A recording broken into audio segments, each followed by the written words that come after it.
welcome back to my channel. Today I'll be sharing with you 6 fall-inspired recipes for you to use in your own kitchen and recipes that are super customizable for your taste, your family's liking. If you haven't done so already, don't forget to like and subscribe and leave me a comment down below letting me know what you think of these recipes. With all that being said, let's go ahead and get into our first recipe. Here is an ingredient card for our sweet potato chili with everything you'll need.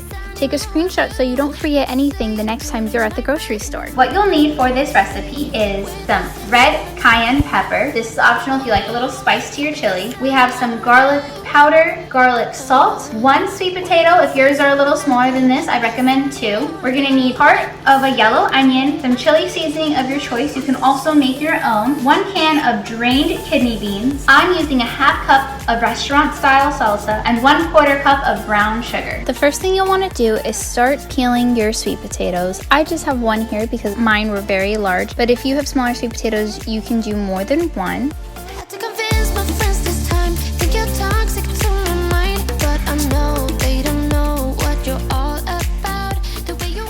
You'll also see that I have a bowl next to me, and this is going to be so I can put my scraps in there. This avoids me having to take multiple trips to the trash can or the garbage disposal. I can just stay in one spot and be faster with my food prep.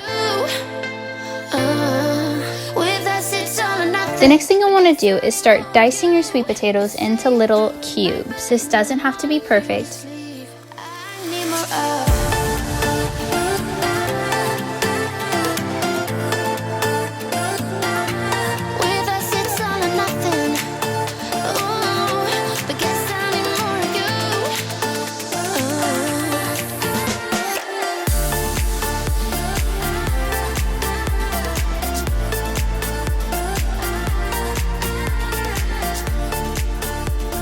Next, I'm gonna start peeling my yellow onion, and again, I'm just gonna throw these wastes into my little waste bowl here. I'm only going to be using half of the onion. Again, I had a very large onion, so I didn't need the whole thing, and you can use as much or as little onion as you like. You can make this completely to your family's taste and liking. And I'm just gonna dice these up even smaller just because I like really tiny onions.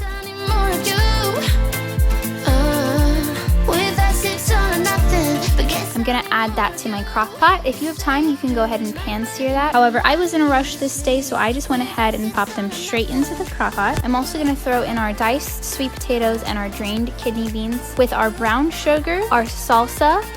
I'm gonna use the same cup that had the salsa in it and fill it with water. This next step is completely optional depending on you and your diet, but I'm just rounding up some ground turkey here to add to our crock pot chili. You can easily omit the ground turkey and keep this recipe completely vegetarian. After the turkey's done, I'm gonna go ahead and add it to the crock pot, as well as our chili seasoning packet, some cayenne pepper, some garlic salt, and garlic powder.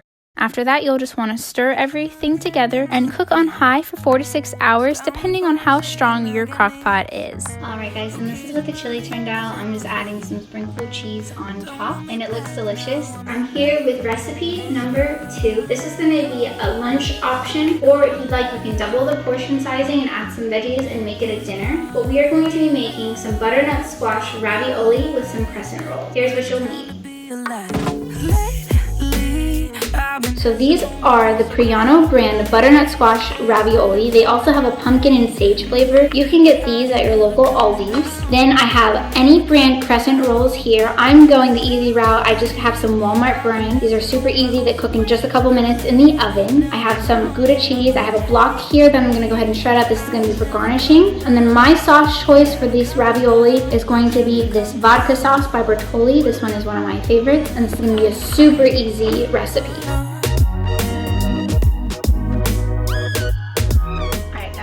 Go ahead and turn the burner on to high so the water can start boiling. Good there. And I'm gonna add some salt, just a little dash. This is gonna help keep the pasta from sticking together. And then I'm gonna go ahead and give this just a little stir here. I have a baking pan here, and I just put some foil on there and some non-stick spray. I'm just gonna open up my crescent rolls, and I'm gonna roll them up and put them on the tray to bake.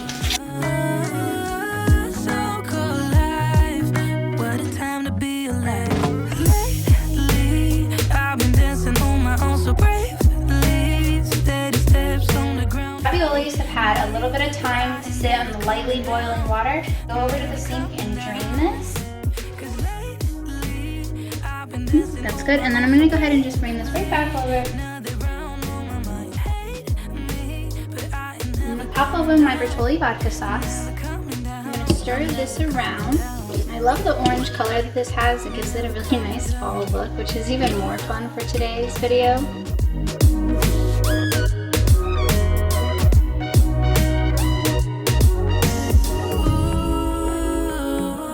This is what it looks like plated. The crescent rolls came out beautifully. I tasted one. I think they might be better than Pillsbury, if I'm being honest. The Walmart brand, highly recommend. Save some money on that. This is what the ravioli looks like. And last but not least, I'm just gonna sprinkle some of that shredded Gouda on there. Some little sprinkle cheese action here. This looks amazing. We can't wait to have some. This looks delicious and it smells amazing. And it took less than 10 minutes to make this. So if you're looking for an easy dinner, easy lunch idea, pasta took about 3 minutes to cook, sauce took 2 minutes to heat up, and these took 5 minutes in the oven. It's amazing.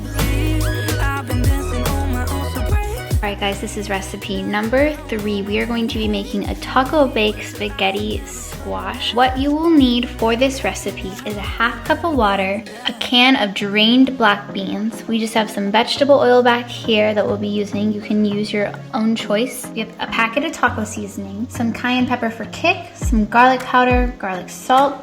We have our salt and pepper shakers there, and then some Fiesta blend cheese. But again, you can switch that up to whatever you like.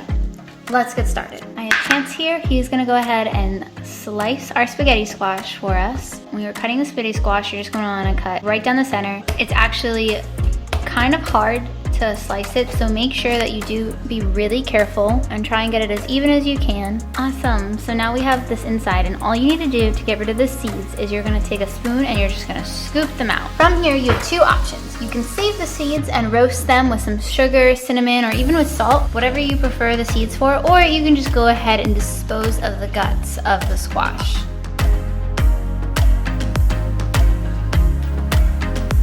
Alright guys, the next thing you're going to do is you just want to put a tiny bit of oil on each side of it, and then you're just going to want to spread it around. The easiest way to do it is to just use your hands, and you're just going to want to make sure that you coat all of the squash here.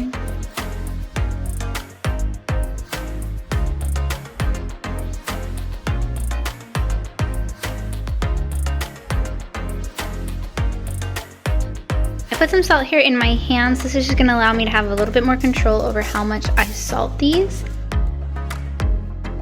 And go ahead and sprinkle some pepper on these. Taking some of the garlic powder here, and I'm just sprinkling this on here. All we have to do is flip the squash over, and we're gonna actually bake this in the oven for about an hour or so. All right, the squash is ready, and I wish I could share with you all how good it smells. We haven't even added the other ingredients yet, and our house already smells so good.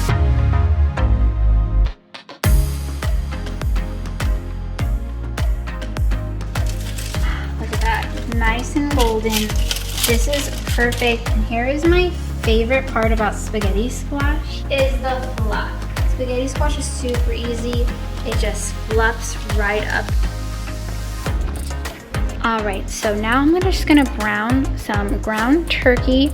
You can completely omit this step and keep this recipe entirely vegetarian. Alright, the ground turkey is all ready. So from here, I've already lowered the heat about a 4 or 5. I have our fluffed up spaghetti squash and our drained beans. This moisture is straight from the squash. The beans have been drained and then pour all this in. If you liked, you could have added a corn or salsa or pico or whatever you want to add to this. And kind of stir that around. I'm going to take the taco seasoning and throw that in there. This is going to be our main flavor source. Spread that around. We're gonna just put in our half cup of water little by little. Don't wanna make it too watery. Start out with that. Once I see it thickening up, then I'll go ahead and add some more. If you really find your bake being a little too watery, then feel free to go ahead and add some cornstarch in there just to thicken it up.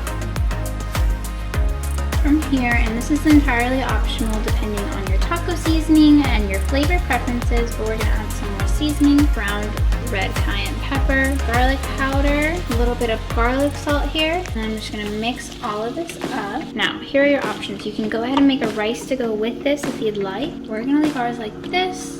This is super filling and there's just 2 of us. Right, and this is the final product for this recipe. I just have 2 mini corn tortillas on the side here. It's super delicious. This is one of our favorites. And then we'll move on to the next recipe. All right, everyone, this recipe will be our butternut squash creamy mac and cheese. Here's what you'll need. Some butternut squash. I had a very large one, so I'm using just half, but I might use more if I need it. Some elbow pasta. You can use fresh garlic or the squeezable kind. Paprika, red pepper flakes, some heavy whipping cream and or milk, and then some cheese of your choice. To get started, you're gonna wanna peel your butternut squash with a knife or a peeler. This took me 20 minutes, so definitely sharpen your knife or peeler prior to this to make this step easier.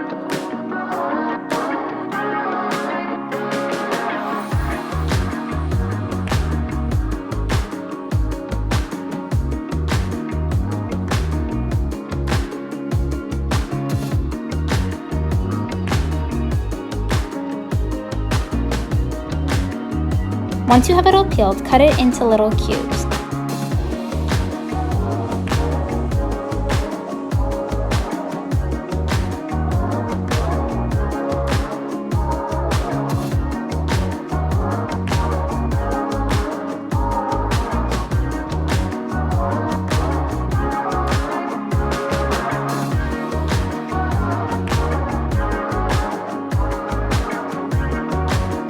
You'll then want to take your cubed squash and lay it out on a sheet pan. Add paprika,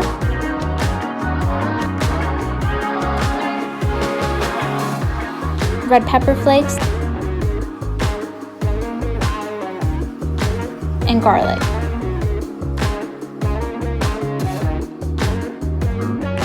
Put into the oven at 350 degrees for 1 hour or until they're soft. After they were done, I mixed them around and transferred them to our NutriBullet.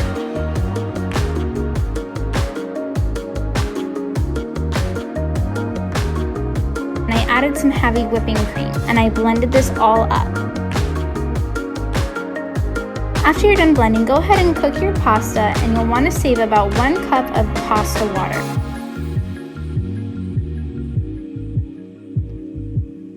Go ahead and drain your pasta and leave the pot empty. Take the blended squash and pour it into the pot.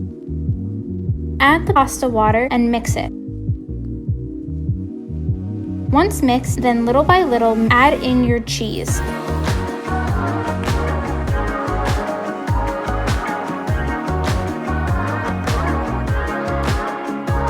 Once everything is all blended nicely together, add your macaroni back in.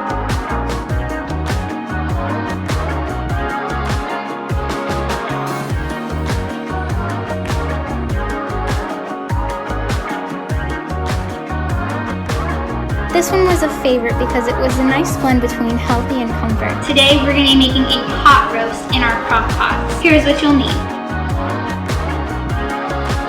Some vegetable oil, Worcestershire sauce, cornstarch, crushed red pepper flake, paprika, some salt and pepper, squeezable garlic or fresh garlic, whatever you have the time for today. We have some baby red potatoes and some carrots, and then we of course have our pot roast. Let's get into it.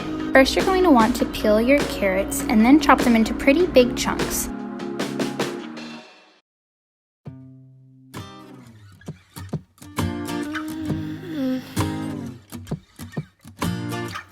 I was above the center of attention, but I'm not.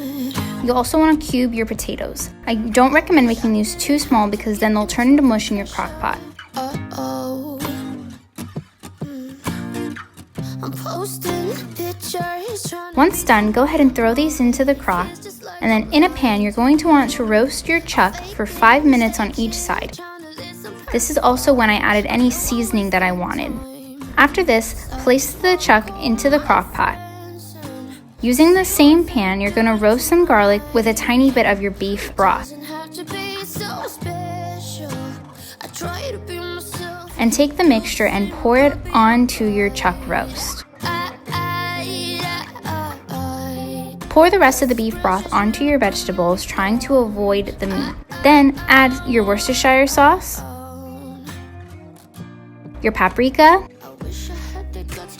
red pepper flakes, and garlic powder. But you need way more Worcestershire sauce than what I originally put in. Then you can turn your crock pot on high for 6 hours or on low for 10 hours. 3 hours in, I'm adding cornstarch to thicken our broth.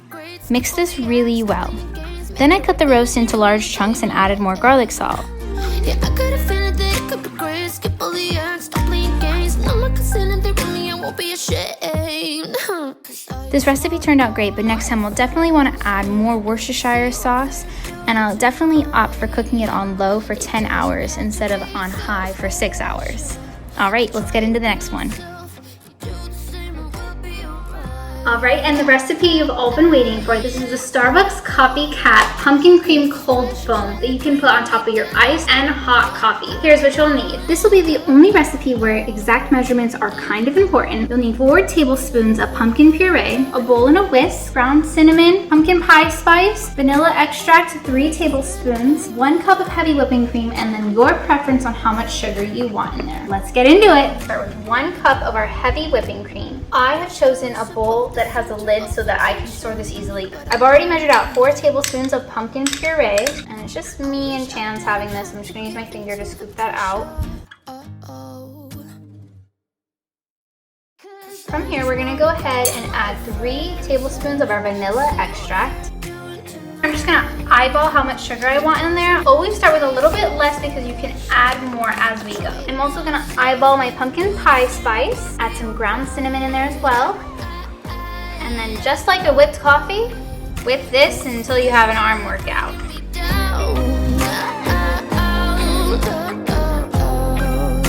Alright, I'm about to go into an overnight shift, so I had already prepped myself my version of a cold brew coffee. This has been sitting in the fridge. I take a spoon and a scoop and I pick some up, and you can see it kind of looks similar to some cake batter, and then I just pour it right in there, and you can see as I'm pouring it in there that it kind of stays right on top of the coffee. That's good for me. I'm gonna take a little bit of the pumpkin pie spice and some ground cinnamon.